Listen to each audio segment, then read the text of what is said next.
اس اصول کی بات کے بعد ایک جگہ پہ ارشاد فرمایا کہ کچھ رسول ایسے ہیں علیہ السلام جن کا تذکرہ تم لوگ قرآن میں پڑھو گے،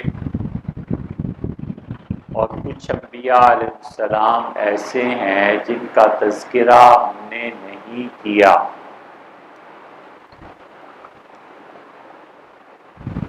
اور اس قاعدے کے مطابق تمام انبیاء علیہ السلام آئے اور اللہ کے کسی نبی نے کبھی یہ نہیں کہا کہ میں اللہ کا آخری رسول ہوں۔ یہ شرف اور مرتبت صرف رسول اللہ صلی اللہ علیہ وسلم کے لیے تھا،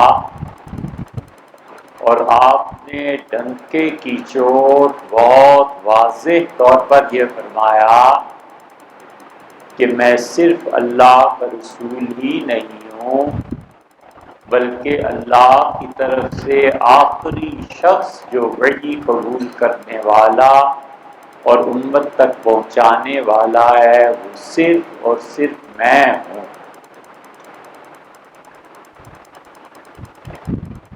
بہت لوگوں کی پیشن گوئی فرمائی کہ میرے بعد فلاں آئے گا، فلاں آئے گا۔ ایک مرتبہ ارشاد فرمایا کہ میرے اس شہر کا ایک عالم دین ہوگا اور لوگ اونٹوں کو تھکا دیں گے اور اس کے پاس آئیں گے علم کے لیے۔ اور امام مالک رحمۃ اللہ علیہ نے جب پڑھانا شروع کیا تو اہل مدینہ نے کہا کہ حضور صلی اللہ علیہ وسلم نے ان کے متعلق فرمایا تھا۔ حضرت سلمان فارسی رضی اللہ عنہ آپ کے ساتھ تشریف فرما تھے، خدمت میں حاضر تھے، اور رسول اللہ صلی اللہ علیہ وسلم نے ان کی ران پہ ہاتھ رکھا اور فرمایا یہ جو سلمان ہے نا، اس کے وطن کے لوگ، ان میں ایک آدمی آئے گا اور علم اگر ستاروں پر بھی، ثریا پر بھی پہنچ گیا تو وہاں سے واپس لے آئے گا۔ امام ابو حنیفہ رحمۃ اللہ علیہ کو لوگوں نے دیکھا اور انہوں نے کہا کہ سلمان بھی فارسی النسل تھے اور حضرت امام بھی فارسی النسل ہیں، فارسی ہیں، یقیناً حضرت صلی اللہ علیہ وسلم نے انہی کے بارے میں یہ بات کہی ہے۔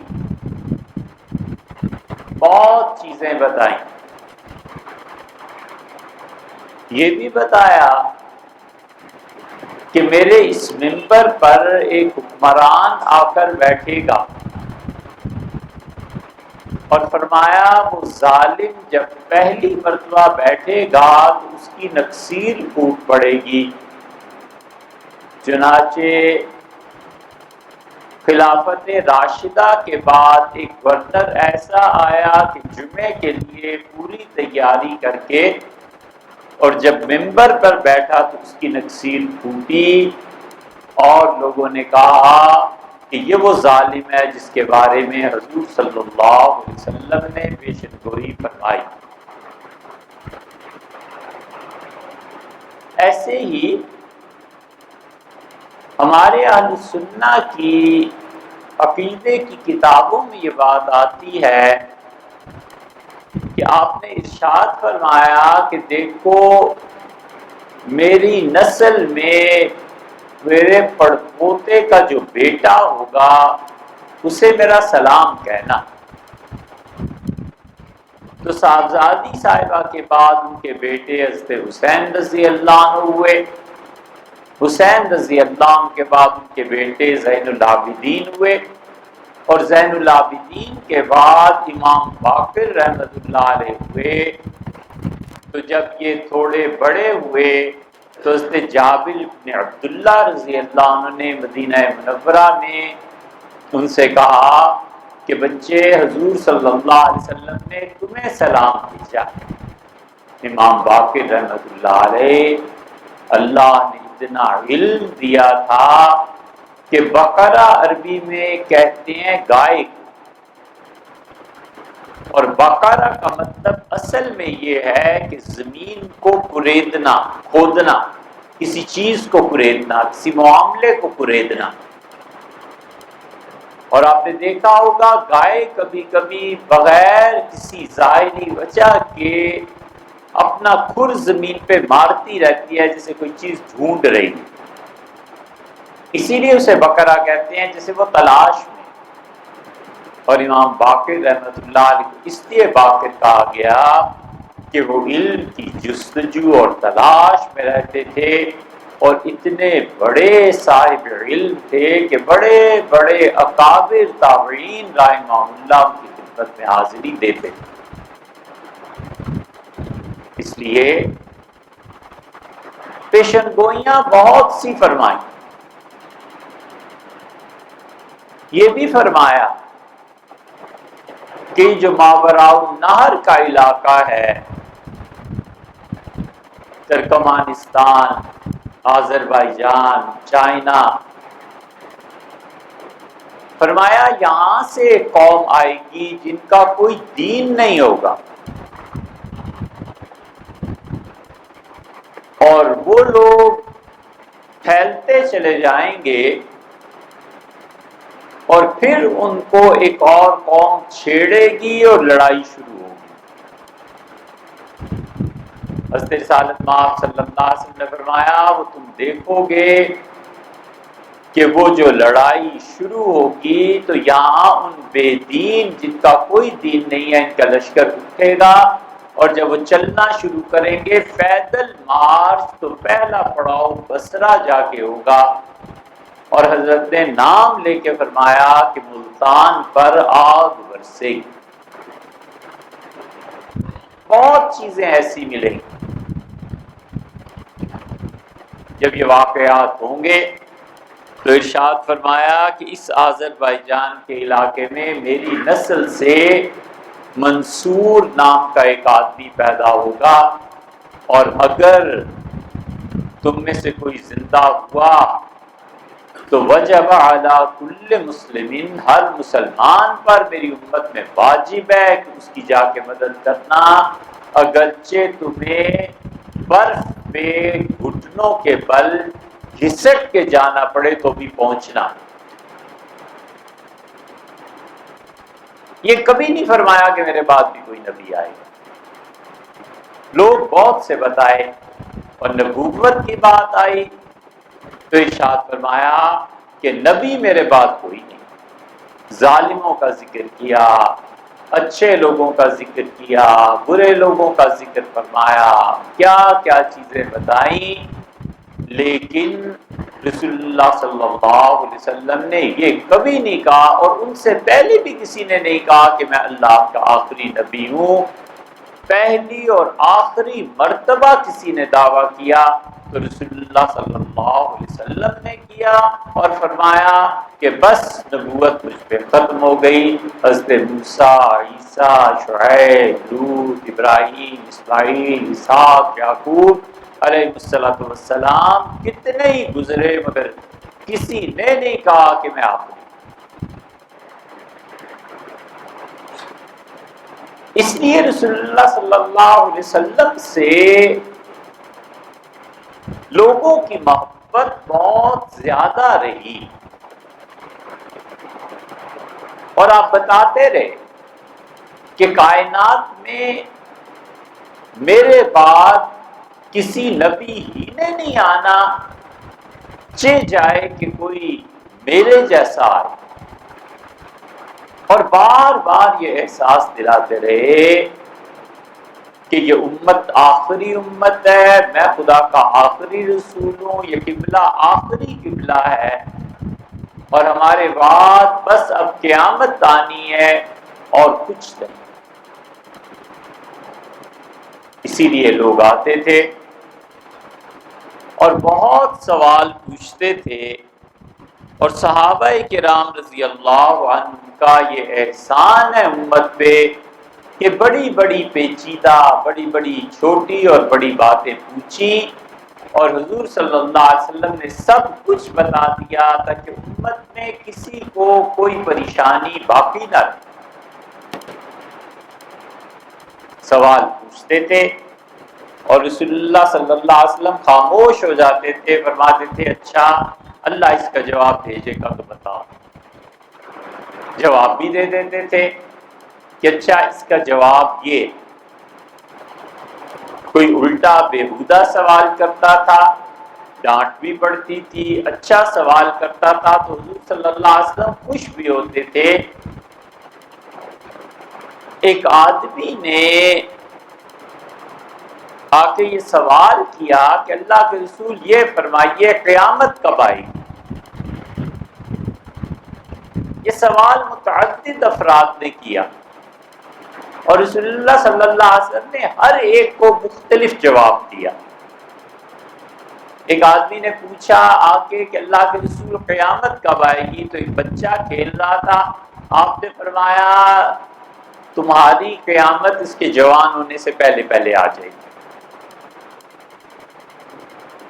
ایک اور آدمی نے آ کے پوچھا کہ اللہ کے رسول قیامت کب آئے گی؟ تو آپ نے فرمایا کیا پوچھتے ہو قیامت کا؟ من مات فقد قامت قیامت، جب موت آ گئی جس شخص کی اس کی قیامت تو بس اسی دن قائم ہو گئی۔ اس کے بعد مطلب یہ کہ دنیا 1000 سال جیے یا ایک دن باقی رہے، جو جس دن مرا اس کی قیامت اسی دن۔ اور ایک صحابی رضی اللہ نے آ کے کہا اللہ کے رسول قیامت کب آئے گی؟ تو آپ نے فرمایا للساعة، کیا اتنی جلدی ہے، کیا تیار کر کے رکھا ہوا ہے، کتنی نیکیاں کی ہیں کہ قیامت کا پوچھتے ہو؟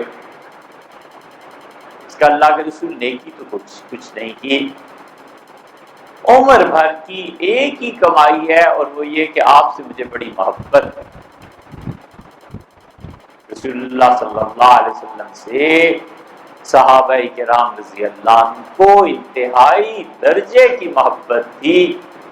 آپ نے اس کی بات سنی اور آپ نے فرمایا قیامت تو جب بھی آئے گی لیکن تمہیں ایک کام کی بات بتاؤں، المرء مع من احب، آدمی اس کے ساتھ قیامت میں اٹھایا جائے گا جس سے اسے محبت تھی۔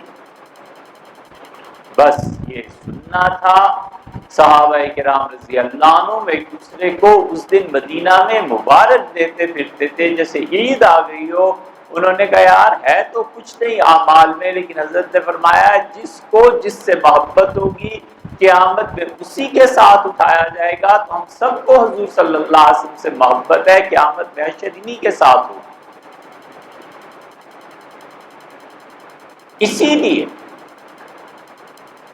لوگ ان بنیادوں پر غور کرتے تھے جن بنیادوں پر امت کا، فرد کا، اجتماعی طور پہ معاشرے کا، مسلمان کا رسول اللہ صلی اللہ علیہ وسلم سے تعلق قائم ہے۔ اور کبھی یہ بات سنتے تھے کہ یہ تعلق قطع ہو سکتا ہے، ٹوٹ سکتا ہے، ڈر جاتے تھے اور اس بات کو چھوڑ دیتے۔ حضرت عبد الرحمن ابن عوف رضی اللہ عنہ آئے اور عبد الرحمن ابن عوف رضی اللہ عنہ اس شان کے آدمی تھے کہ بیمار ہو گئے اور لوگوں کا خیال تھا کہ اس بیماری سے یا اٹھ نہیں سکتے، اور عبد الرحمن ابن عوف رضی اللہ عنہ ان متمول صحابہ کرام رضی اللہ عنہ میں سے تھے۔ اتنے امیر تھے، اتنے امیر کہ ایک مرتبہ فرمانے لگے پورے مدینہ منورہ میں 1/3 33% آدمی وہ ہیں جن لوگوں کو میں پالتا ہوں، اللہ کی توفیق سے ہر ایک کا رزق پہنچتا ہے۔ پھر فرمایا 33% اس شہر میں ایسے ہیں جنہوں نے مجھ سے قرض لے رکھا ہے، اور بقیہ 33% ایسے ہیں جو میرے بزنس پارٹنر ہیں، سارے کا سارا مدینہ میرے ساتھ تعلق ہے۔ اتنا مال خدا نے دیا تھا اور اتنے ہی بڑے تاجر بھی تھے، اور بیماری ہوئی ایسی شدید کہ سکتے میں چلے گئے، اور مرد اٹھ گئے اور عورتوں نے رونا شروع کر دیا کہ انتقال ہو گیا۔ اور عبد الرحمن بن عوف رضی اللہ عنہ کو کچھ دیر کے بعد ہوش آیا، تو انہوں نے فرمایا عورتوں سے کہ کیوں روتی ہو بچیوں؟ انہوں نے کہا ہم تو سمجھے آپ کا انتقال ہو گیا۔ ان کا انتقال تو نہیں ہوا، جی رہا ہوں، لیکن عجیب بات ہوئی۔ ان کا کیا ہوا؟ فرمانے لگے ایک ایسی دنیا میں چلا گیا جو اس دنیا سے بڑی مختلف تھی، اور دو فرشتے آ گئے، مرد تھے لیکن ان کے چہرے پہ ذرا نرمی نہیں تھی، ذرا مسکراہٹ نہیں تھی۔ تو انہوں نے کہا عبد الرحمن شروع کرتے ہیں حساب، جواب دو۔ اتنے میں دیکھتا ہوں تو دو مرد اور آ گئے، بہت خوبصورت، جوان اور خوش۔ انہوں نے ہٹا دیا اور انہوں نے کہا عبد الرحمن سے کوئی سوال نہیں کیا جا سکتا۔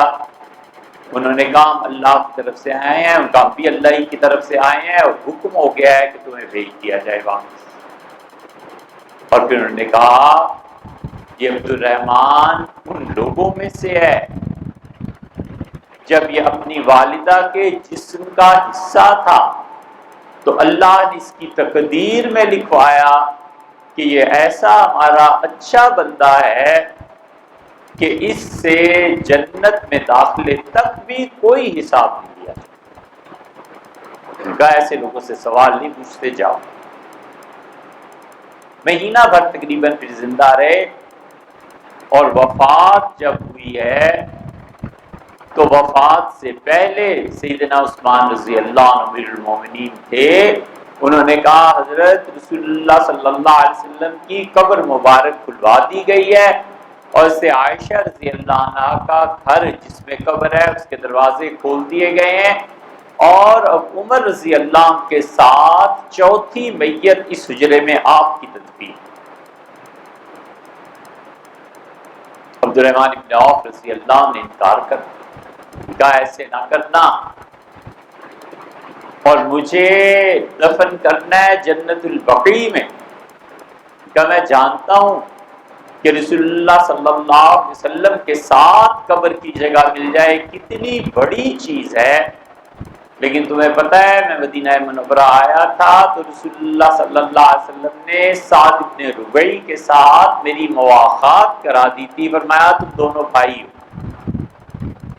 اور سعد کو مجھ سے اتنا تعلق ہو گیا، ایسی محبت ہو گئی کہ ہم لوگ احد میں جا رہے تھے جنگ میں، تو چلتے چلتے سعد نے مجھ سے کہا کہ عبد الرحمن زندگی کا کچھ پتہ نہیں، آج یا تم ہو یا میں ہوں یا دونوں ہیں یا دونوں نہیں ہیں، کچھ پتہ نہیں ہے، لیکن جی چاہتا ہے موت کے بعد بھی اکٹھے رہے۔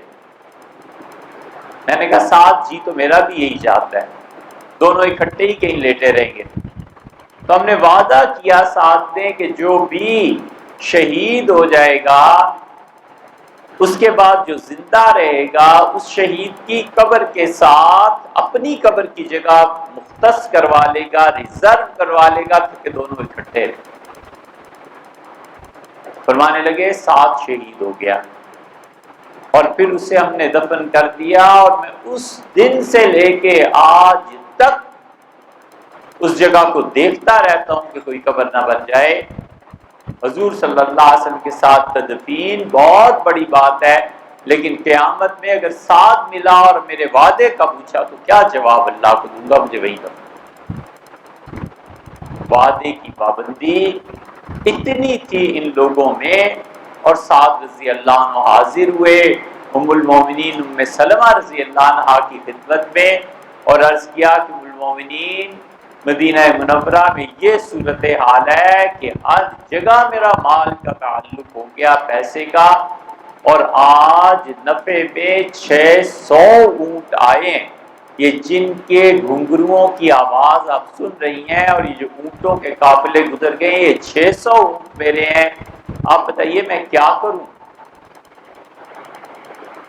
ان کا میرے بیٹے اللہ کی راہ میں خیرات کر دے، میں نے رسول اللہ صلی اللہ علیہ وسلم سے سنا تھا، آپ نے فرمایا تھا تم میں سے کچھ لوگ جو آج مجھے دیکھ رہے ہیں جنت میں بھی پہنچ کے مجھے پھر نہیں دیکھ سکے۔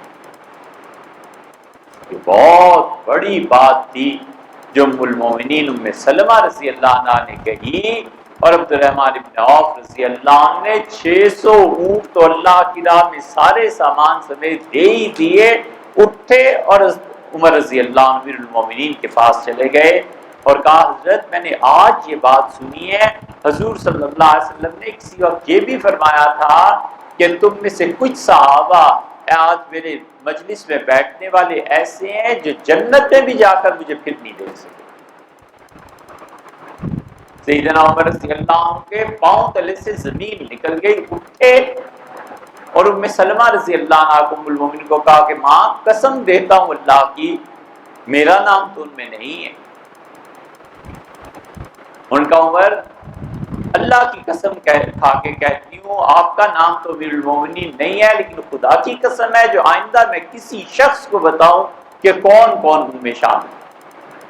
یہ وہ لوگ تھے جو رسول اللہ صلی اللہ علیہ وسلم کے انتقال کے بعد معاذ اللہ استغفر اللہ مرتد ہو گئے، حضرت بکر رضی اللہ عنہ جن کے خلاف جہاد کیا، منافق لوگ تھے۔ حضور صلی اللہ علیہ وسلم آج جو تم مجھے دیکھ رہے ہو جنت میں بھی مجھے نہیں دیکھ سکو گے، یعنی یہ نفاق تمہارا اتنا خراب ہے۔ سیدنا عمر رضی اللہ عنہ بھاگے، تصدیق کروائی اس لیے کہ رسول اللہ صلی اللہ علیہ وسلم سے محبت کی بنیاد تھی۔ ہمیں چاہیے کہ ہم اپنے اور رسول اللہ صلی اللہ علیہ وسلم کے تعلق کی بنیاد کو سوچیں کہ کیا میں سید ہوں؟ میری ایک بنیاد بنتی ہے کہ رسول اللہ صلی اللہ علیہ وسلم کی نسل سے ہوں یا خون ہے۔ 1000 دانے کی تسبیح ہو نا تو 999 کے بعد جو 1000واں دانہ ہے یہ بھی تسبیح میں شامل، جس میں وہ خون ہے اور جو سادات ہیں۔ ایک تعلق تو ہے رسول اللہ صلی اللہ علیہ وسلم سے، یہ بھی ایک بنیاد ہے۔ کیا میرا تعلق رسول اللہ صلی اللہ علیہ وسلم سے بنتا ہے؟ نبی کریم صلی اللہ علیہ وسلم سے مجھے محبت ہے، یہ بہت بڑا تعلق ہے۔ اگر وہ آدمی اپنی محبت کوئی ثبوت بھی فراہم کرے کہ مجھے حضرت سے ایسی محبت ہے، میں روزانہ 10 مرتبہ 100 مرتبہ 20 مرتبہ درود شریف پڑھتا رہتا ہوں، ان کی یاد میں رہتا ہوں، ان پہ سلام بھیجتا ہوں، کوئی تو تعلق ثابت ہوا۔ حضرت رسالت پناہ صلی اللہ علیہ وسلم اس دین کو میرے ذمے لگا کر گئے تھے اور میں ان کے دین کے لیے کام کر رہا ہوں، ان کی یاد کے لیے، ان کے دین کو تازہ رکھنے کے لیے، آئندہ نسلوں تک پہنچانے کے لیے۔ یہ ایک تعلق کی بنیاد ہے۔ اس لیے آدمی اپنے اور رسول اللہ صلی اللہ علیہ وسلم کے ساتھ تعلق کی بنیاد ڈھونڈے کہ کیا ہے۔ تعلق کی بے شمار بنیادیں ہیں۔ لکھنؤ میں ایک کاتب تھا، ظاہر ہے کمپیوٹر تو ابھی چند سال کی ایجاد ہے، کتابت کرتا تھا، لوگوں کی کتابیں لکھتا تھا۔ گناہگار آدمی روزانہ دکان پہ آ کے ایک کاپی اس سے رکھی ہوئی تھی، ایک مرتبہ حضور صلی اللہ علیہ وسلم پہ درود شریف لکھ کے اپنا کام شروع کرتا تھا۔ ساری زندگی کا معمول رہا، کئی صفحے اور کاپیاں بھر گئیں۔ روزانہ آ کے حضور صلی اللہ علیہ وسلم ایک مرتبہ درود لکھا اور اپنا کام شروع کر دیا۔ سارا دن جو کام بھی کرتا تھا، وفات کے وقت بڑا پریشان، گھر والوں نے کہا کیا ہو گیا؟ کہنے کا پتہ نہیں آخرت میں کیا بنے گا۔ کوئی مجذوب وہاں سے گزر رہا تھا، اس نے کہا ڈرو نہیں، سرکار کے سامنے کاپیاں رکھی ہوئی ہیں اور تمہارا تذکرہ بڑی محبت سے فرما رہے ہیں، خیر ہو۔ یہ رسول اللہ صلی اللہ علیہ وسلم سے تعلق ہی تو ہے، یہ محبت ہی تو ہے کہ روز ایک مرتبہ درود شریف لکھ دیتا تھا، بس اور کچھ نہیں۔ اللہ نے اس تعلق کو قبول کیا، اس چیز کو قبول فرمایا۔ کتنے ہی ایسے ہیں جو حج سے بھی پہلے مدینہ منورہ سلام کے لیے پیش ہو جاتے ہیں کہ رسول اللہ صلی اللہ علیہ وسلم کو سلام کریں پھر حج کریں گے، اور کتنے ہی ایسے ہیں جو کہتے ہیں کہ پہلے بیت اللہ میں جائیں اور پھر پیش ہوں گے، کوئی گناہ یہاں معاف ہو جائے، ان کے سامنے کیا منہ لے جانے کے قابل ہے۔ یہ بھی ٹھیک کرتے ہیں، وہ بھی ٹھیک کرتے ہیں، اپنے اپنے ذوق کی بات ہے۔ یہ جو رسول اللہ صلی اللہ علیہ وسلم نے فرمایا نا کہ میری زیارت پھر نہیں ہوگی، یہ واقعہ سیر علام النبلاء میں ذہبی رحمۃ اللہ علیہ نے بالکل پہلی جلد میں ہی عبد الرحمن بن عوف رضی اللہ عنہ کے حالات لکھے ہیں، اسی میں یہ حدیث بھی لائی۔ یہ حوالے اس لیے دیتے ہیں کہ کوئی سنے اور کسی تک جب یہ بات پہنچے تو یہ نہ کہے کہ یہ پہلی مرتبہ سنا ہے، کتابیں کھولو دیکھو بھیا، یہ سب چیزیں آپ کے آباء و اجداد نے لکھی ہیں، ہم نہیں پڑھتے۔ اس لیے حضور صلی اللہ علیہ وسلم کے ساتھ تعلق کو استوار کرے۔ حافظ ابن حجر اسقلانی رحمۃ اللہ علیہ نے ایک کتاب لکھی ہے الدرر الکامنہ فی اعیان المئۃ الثامنہ۔ 8ویں صدی میں پورے عالم اسلام میں جو بڑے بڑے لوگ گزرے ہیں ان کی تاریخ مرتب کی ہے 9 جلدوں میں۔ یہ تعلق ہے رسول اللہ صلی اللہ علیہ وسلم سے۔ اور ایک بزرگ ہیں حنفی قاضی، ان کے حالات میں لکھا ہے کہ قاضی صاحب ہمیشہ انصاف کرتے تھے عدالت میں، اور عمر بھر حج کے لیے جاتے رہے، پہلے مدینہ منورہ اور پھر مکہ مکرمہ۔ ایک مرتبہ گئے اور ایسا شدید بخار ہوا کہ زندگی موت کی کیفیت ہو گئی، اٹھ کے آئے اور آ کے رسول اللہ صلی اللہ علیہ وسلم کے روضہ مبارک کی دیوار کے ساتھ لیٹ گئے کہ مروں بھی تو اب یہی مروں۔ آنکھ لگ گئی۔ حافظ ابن حجر رحمۃ اللہ نے لکھا ہے کہ انہوں نے مجھے سنایا، فرمانے لگے کہ حضور صلی اللہ علیہ وسلم کی حج پہ حاضری جو میری ہوتی تھی تو 23 یا 20 سال میں، اتنے مسلسل سالوں میں حج میں پہلا موقع تھا جب مجھے اتنا شدید بخار ہوا اور میں وہاں لیٹ گیا۔ تو میں نے خواب میں حضور صلی اللہ علیہ وسلم کو دیکھا۔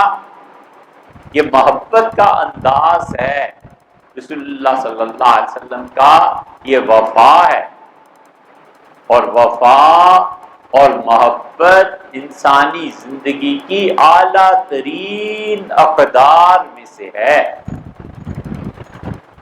اللہ کے ہاں بڑا مقام ہے ان لوگوں کو جو وفا کرتے ہیں، نبھا لیتے ہیں، تعلق کا خیال رکھتے ہیں کہ 2 دن کٹے بیٹھ کے کھایا ہے، 4 دن ایک جگہ پر رہے ہیں، ایک تعلق رہا ہے، ایک محبت رہی ہے، آنا جانا رہا ہے، والد کا تعلق، ماں کا تعلق، اس فیملی سے تعلقات رہے ہیں، یہ وفا نبھانے کے قابل۔ اسی لیے خود غرضی کی مذمت ہے کہ اپنا کام ہو گیا، اب تو کون اور میں کون، یہ نہیں ہے۔ 4 دن رہے ہیں، کچھ بھی ہو، لڑائی ہوا کہ جھگڑا ہوا، پھر بھی آنکھوں کا پانی، دید، حیا کچھ باقی رہنی چاہیے۔ اور یہ وہ لوگ کرتے ہیں جن کو اللہ خاص طور پہ نرم دل سے اور میٹھی زبان سے نوازتا ہے۔ زندگی میں کہاں اختلافات اونچ نیچ نہیں ہوتے، لیکن اس کے باوجود شرم آتی ہے کہ اس کا تعلق بڑوں سے رہا ہے، بزرگوں سے رہا ہے۔ یہ ایسے ہیں، اتنا تعلق کا شریعت نے احترام کیا ہے کہ فقہا نے لکھا ہے کہ اگر کہیں جنازہ پڑھانا پڑ جائے تو اس آدمی کو چاہیے، جنازہ پڑھانے والے کو، کہ اس محلے کی مسجد کے جو امام صاحب ہیں ان سے اجازت لے، اس لیے کہ نمازی تو ان کا رہا ہے۔ مسجد عثمان میں، میلوڈی میں 5 وقت امام صاحب کے پیچھے نماز پڑھتا رہا ہے، جنازہ کوئی اور پڑھا رہا ہے، تو اتنی وفا شرم تو ہونی چاہیے کہ حضرت آپ کا نمازی تھا، آپ سے محبت تھی، تعلق تھا، آپ اٹھتے بیٹھتے ہوں گے، ہم کہیں جمعہ عید میں آتے تھے، ایسا تعلق نہیں، تو آپ اجازت دیں تو جنازہ پڑھاؤں، آپ کو زیادہ محبت ہے بسم اللہ آپ کی۔ شریعت نے اس محبت اور زندگی کے آداب کو بھی متعین کیا۔ حضور صلی اللہ علیہ وسلم کو اتنا تعلق تھا، اتنی محبت تھی، واقعہ معراج سے پہلے دو بڑی ہستیاں دنیا سے اٹھ گئیں، ایک حضرت ابو طالب کا انتقال ہو گیا اور ایک حضرت خدیجہ رضی اللہ عنہا کا انتقال ہو گیا۔ پھر معراج ہوئی، پھر 5 نمازیں فرض ہوئی، کوئی 2 سال کے بعد جا کر ہجرت ہوئی مدینہ منورہ کی، یا 3 سال کے بعد پھر حضرت عائشہ رضی اللہ عنہا وہاں پہ رخصتی ہوئی، مدینہ میں پہنچ کے مدینہ منورہ میں وہ اہلیہ کی صورت بیوی سب چیزیں۔ حضرت عائشہ رضی اللہ عنہا کہتی ہیں کہ رسول اللہ صلی اللہ علیہ وسلم ایک دن اٹھ کے کھڑے ہو گئے اور آواز آئی ایک عورت کی، اور رسول اللہ صلی اللہ علیہ وسلم نے چادر بچھا دی اور فرمایا وہ خدیجہ آ گئی، خدیجہ آ گئی۔ تو میں دیکھ رہی تھی، مجھے خیال میں آیا کہ خدیجہ کے انتقال کو تو اتنے سال ہو گئے، یہ کیا ہو گیا ہے؟ دیکھا تو خدیجہ کی دوسری بہن آ رہی تھی، بہنوں کی آوازیں آپس میں ملتی جلتی ہوتی ہیں، تو رسول اللہ صلی اللہ علیہ وسلم دیکھنے لگے، اور پھر جب سالی صاحبہ کو دیکھا تو فرمایا کو خالہ میں تو سمجھا تھا میری خدیجہ زندہ ہو گیا۔ چادر بچھائی کی، بٹھایا، گفتگو کی۔ یہ اس بیوی سے وفا اور محبت کا تعلق ہے جس کے انتقال کو کتنے سال گزر چکے ہیں۔ کتنے لوگ ہیں جو اپنی بیویوں سے اتنے باوفا ہیں، نہ ہو تو مصیبت، اور اگر ہو جائیں تو زن مرید ہو گیا تو مصیبت۔ اس لیے کہ مجموعی طور پہ ہم لوگ اخلاق اور اقدار کو بھول گئے کہ رسول اللہ صلی اللہ علیہ وسلم کیا وفا محبت کیا چیز تھی۔ حضرت عمر رضی اللہ عنہ جیسا بڑا آدمی جسے 100 بار جنت کی بشارت تھی، وفات سے پہلے اپنے بیٹے عبداللہ کو بلایا اور کہا عبداللہ جا کر ام المومنین رضی اللہ عنہ سے عرض کرو کہ عمر کی خواہش ہے کہ حضور صلی اللہ علیہ وسلم کے پہلو میں جگہ مل جائے۔ بڑے لوگ تھے یہ سارے، اور یہ نہ کہنا کہ امیر المومنین نے بھیجا ہے، کیونکہ آج کے دن میں نے تمہارا کوئی کام نہیں کیا، اس لیے آج کے دن میں امیر المومنین بھی نہیں۔ اور برابر دروازے کی طرف نگاہ رہی اور عبداللہ آئے اور انہوں نے کہا بشرا، اللہ مبارک کرے، خوشخبری کی بات لے کے آیا ہوں۔ ام المومنین رضی اللہ عنہ نے کہا ہے کہ وہ جگہ میں نے اپنی قبر کے لیے رکھی ہوئی تھی، لیکن میں عمر رضی اللہ عنہ کو اپنی جان پہ ترجیح دیتی ہوں، حضرت سے کہنا کہ وہ جگہ ان کی قبر کے لیے۔ عمر رضی اللہ عنہ نے سکھ کا سانس گہرا لیا اور کہا اکبر ہمی، ساری زندگی جو دل پہ بوجھ تھا وہ یہی رہا کہ پتہ نہیں قبر کی جگہ حضرت کے پاس ملے گی کہ نہیں۔ یہ سب محبتیں، یہ سب وفا کی باتیں۔ اس لیے رسول اللہ صلی اللہ علیہ وسلم نے جس دن یہ فرمایا نا کہ المرء مع من احبا، انسان اسی کے ساتھ اٹھے گا جس سے محبت کرتا تھا، تو صحابہ رضی اللہ عنہ اتنے خوش تھے، کہتے تھے اعمال تو کوئی نہیں ہے لیکن محبت تو حضرت سے ہے، حشر اکٹھے ہی ہو۔ قاضی صاحب کہتے تھے میں سویا ہوا تھا اور رسول اللہ صلی اللہ علیہ وسلم خواب میں تشریف لائے، اور محبت کا یہ بھی ایک انداز تھا، کوئی اور بزرگ بھی بیٹھے تھے تو ان بزرگوں سے کہنے لگے کہ ما نال منی شیئن، یہ قاضی صاحب اتنے عرصے سے آتے ہیں، ہماری طرف سے کوئی تحفہ انہیں نہیں ملا، سنانا ان کو ہے، بات ان سے کر رہے ہیں، یہ محبت ہی تو ہے۔ فرمایا ما نال منی شیئن، میری طرف سے کوئی تحفہ ان تک نہیں پہنچا؟ تو ان کا نہیں حضرت، آپ کی طرف سے انہیں کوئی تحفہ نہیں پہنچا۔ تو حضور صلی اللہ علیہ وسلم فرمایا اچھا اپنا ہاتھ بڑھاؤ۔ کہتے ہیں میں نے ہاتھ ایسے کیا اور رسول اللہ صلی اللہ علیہ وسلم نے قلم اٹھایا اور میرے ہاتھ پہ ایک چیز لکھ دی اور فرمایا اسے چاٹ لو. میں نے اسے چاٹ لیا زبان سے. فرمایا چلو تمہیں شفا مل گئی. اور اٹھے اور کہتے ہیں پسینہ پسینہ تھا اور سب بخار ختم، سب تھکن ختم. یہ رسول اللہ صلی اللہ علیہ وسلم سے تعلق کی علامت ہے. اور جو بات اصل میں سمجھنے کی ہے، ہم اہل سنہ کے یہ عقیدہ ہے. اہل تشیع کا عقیدہ تو خیر بہت ہی زیادہ ہے اس بارے میں. عقیدے کی بنیاد یہ ہے کہ جو لوگ دنیا سے چلے گئے ان کے بعد جو لوگ زندہ ہیں، ان کے اعمال، ان کے ماں باپ دادا دادی سب کو وہاں دکھائے جاتے ہیں کہ یہ آپ کی اولاد و نسلیں کر رہی ہیں. یہ ہوتا ہے. حضرت ابو الدرداء رضی اللہ عنہ جیسے صحابی، کسی نے کہا حضرت یہ کاروبار یہ چیز کر لیتے ہیں، تو اپنے ایک دوست کے متعلق کہنے لگے کہ میرا یہ عمل جب اس کے سامنے جائے گا تو وہ کیا سوچے گا کہ میری موت کے بعد ابو الدرداء دنیا میں گھس گیا ہے اور وہ چیزیں چھوڑ دی ہیں. میں تو ایسے نہیں کروں. اسی وجہ سے صحابہ کرام رضی اللہ عنہ کو فکر رہتی تھی کہ جس حال میں رسول اللہ صلی اللہ علیہ وسلم چھوڑ کر گئے ہیں اسی حالت میں قائم رہے، کیونکہ وہاں باتیں پہنچتی ہیں. ہمارا یہ عقیدہ ہے. ہم اہل سنہ کے عقیدے میں یہ شامل ہے کہ رسول اللہ صلی اللہ علیہ وسلم کے سامنے ہمارے اعمال پہنچتے ہیں. آپ نے فرمایا کہ میری زندگی تمہارے لیے بہت اچھی ہے، تم مجھے دیکھتے ہو، اللہ کی خوشی کا سامان کرتے ہو، اور میری وفات بھی تمہارے لیے اچھی ہے. میرے جانے کے بعد جائے پیچھے تمہارے اعمال میرے سامنے پیش کیے جائیں گے، اور اگر میں دیکھوں گا کہ تم لوگ نیکیاں کر رہے ہو تو اللہ کا شکر ادا کروں گا، اور میں دیکھوں گا تم گناہ کے اعمال کر رہے ہو تو اللہ سے استغفار اور تمہارے لیے معافی مانگوں. انبیاء علیہ السلام پہ ان کی امتوں کے اعمال پیش ہوتے ہیں.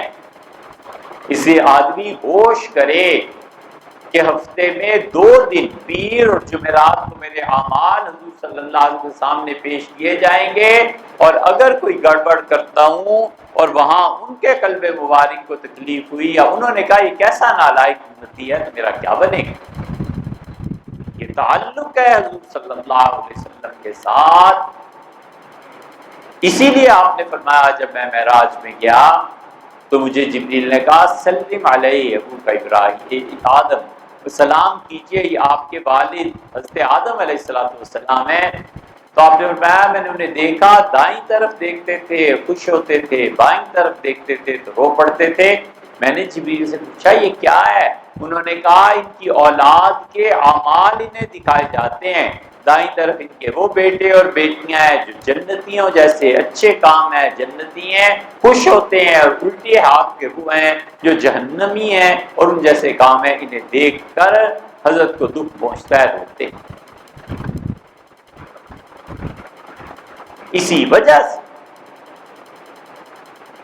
حضور صلی اللہ علیہ وسلم نے بعض صحابہ رضی اللہ عنہ سے خاص طور پر کہا کہ وعدہ کرو میرے ساتھ، میں جیسے چھوڑ کے جا رہا ہوں ویسے ہی میرے پاس چلے آنا. محبت تھی نا زیادہ، پر میں ایسے ہی چلے آنا، اس سے زیادہ کچھ نہیں. ابو ذر غفاری رضی اللہ عنہ کو سیدنا عثمان رضی اللہ عنہ امیر المومنین نے بہت کہا حضرت یہ لے لیں یہ لے لیں یہ لے لیں، حکومت میں یہ حصہ. ان کا نہیں، امیر المومنین حضور صلی اللہ علیہ وسلم جس طرح چھوڑ کر گئے تھے بس اس پہ ایک چیز کا گھر میں اضافہ نہیں کرنا، ایسے ہی جا کے حضرت سے ملنا.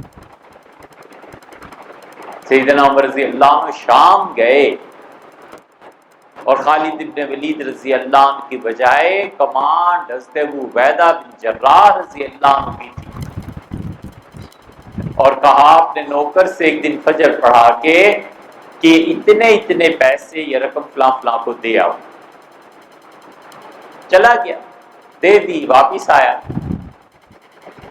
حضرت عمر رضی اللہ عنہ کا کوئی ایسا بھی ہے جس نے تمہارے سامنے اس پیسے کا کچھ کیا ہو؟ تو ان کا جی ابو عبیدہ نے، کمانڈر ان چیف، انہوں نے. فرمایا کیا کیا؟ تو انہوں نے کہا میں نے پیسے دیے، انہوں نے آپ کا شکریہ ادا کیا، آپ کے لیے دعا مانگی کہ امیر المومنین کو اللہ سلامت رکھے، احسان فرمایا، اور نوکر کو آواز دی اور کہا اتنے پیسے فلاں غریب کو دے آؤ، اتنے فلاں کو دے آؤ، اتنے فلاں کو دے آؤ، اور میرے سامنے وہ تھیلی جھاڑ کے یہ دے. سیدنا عمر رضی اللہ عنہ اٹھے اور ابو عبیدہ رضی اللہ عنہ کے خیمے میں چلے گئے، دیکھتے رہے غور سے، اور کہا ابو عبیدہ ہم سب بدل گئے، کچھ نہ کچھ گھر کی چیزیں سامان زیادہ کم کر ہی لیا، تم تو ٹھیک اس حالت پہ قائم ہو جیسے رسول اللہ صلی اللہ علیہ وسلم تمہیں چھوڑ کر گئے تھے. انہوں نے کہا حضرت بس اسی لیے یہ حالت ہے کہ حضور صلی اللہ علیہ وسلم جس حالت میں چھوڑ کے گئے ہیں ویسے ہی جا کے ان سے ملو. تاریخ کی کتابوں میں پڑھو، ابو عبیدہ جب رخصت ہونے لگے، حضرت عمر رضی اللہ عنہ واپس مدینہ جانے لگے تو جھکے اور حضرت ابو عبیدہ رضی اللہ عنہ کا ہاتھ چوما. اتنی قدر و منزلت اور عزت تھی، جانتے تھے کہ ایک اس رتبے کا آدمی ہے. اس لیے ہمارا اور رسول اللہ صلی اللہ علیہ وسلم کا ایک تعلق یہ بھی ہے، وہ اعمال کیسے پیش ہوتے ہیں، کس طرح جاتے ہیں، ہمیں کچھ خبر نہیں، لیکن ہوتا ہے.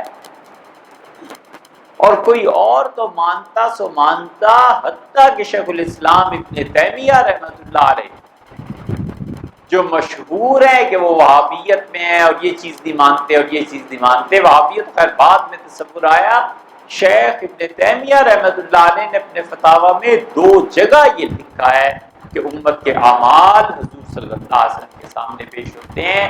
ہمارا یہ بھی تو ایک تعلق سرکار سے ہے کہ اعمال پیش ہوتے ہیں. ہم نالائکیاں جو کرتے ہیں اگر پیش ہوں، کیا سوچیں گے کہ میری امت کن کاموں میں لگی. اسی لیے رسول اللہ صلی اللہ علیہ وسلم نے فرمایا تھا، ایک مرتبہ کسی بات پہ فرمایا کہ یاد رکھو عبد المطلب کی نسل، دادا کا نام لے کے اپنے فرمایا، آپ نے کہا عبد المطلب کی اولاد سے یعنی سیدوں سے، ان سے جو آدمی نیکی کرے گا، اچھا سلوک کرے گا، قیامت کے دن میں اس کا بدلہ دے دوں. یہ اولاد کے ساتھ تعلق ہی تو ہے کہ فرمایا میری اولاد سے جو اچھا سلوک کرے گا، کوئی نیکی کرو گے، قیامت میں اس کا بدلہ تمہیں دے دوں. یہ تعلق ہی تو ہے. اس لیے آدمی ایسے کام کرے جس سے حضرت رسالت مآب صلی اللہ علیہ وسلم کی روح مبارکہ کو خوشی حاصل ہو.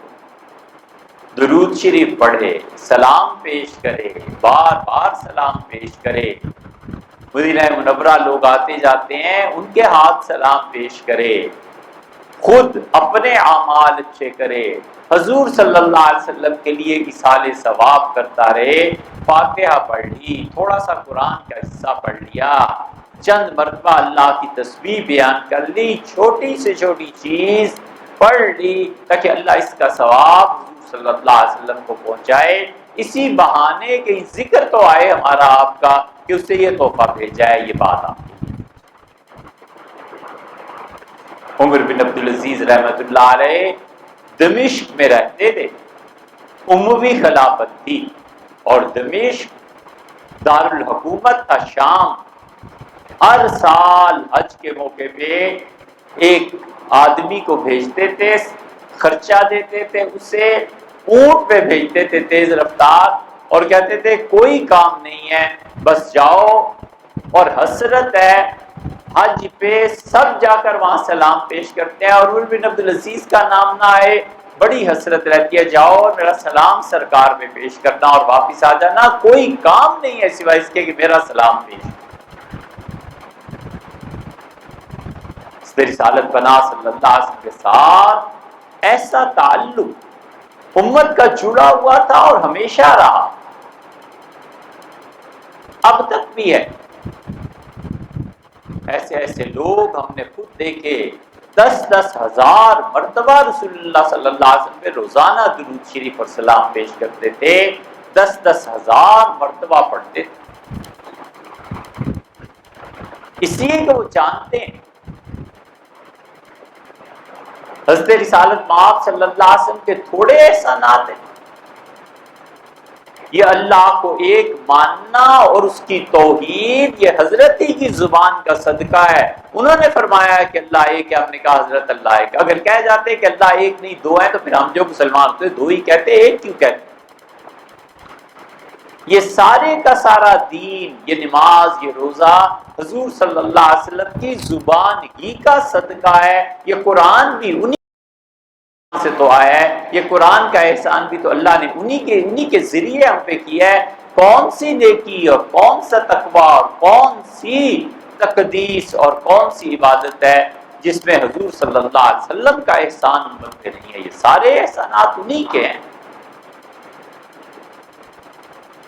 اور ایک بہت بڑا احسان حضور صلی اللہ علیہ وسلم کا ابھی بھی ہے، اور وہ قیامت میں شفاعت کبریٰ ہے۔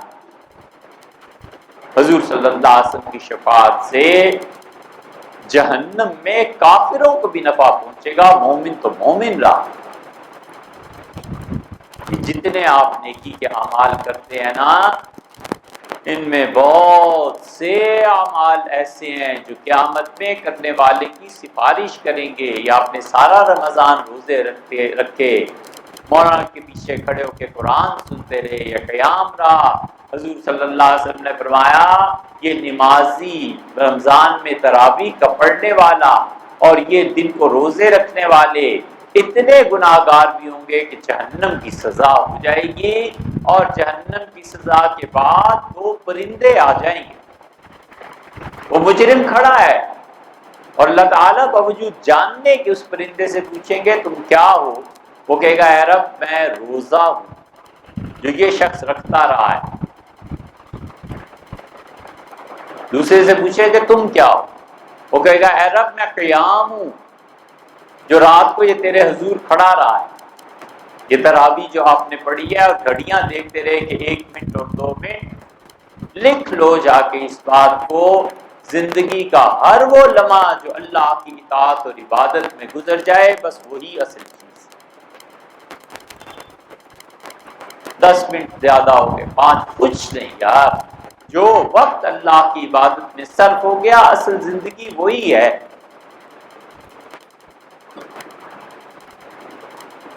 وہ کہے گا اے پروردگار میں تیرا پاک کلام ہوں۔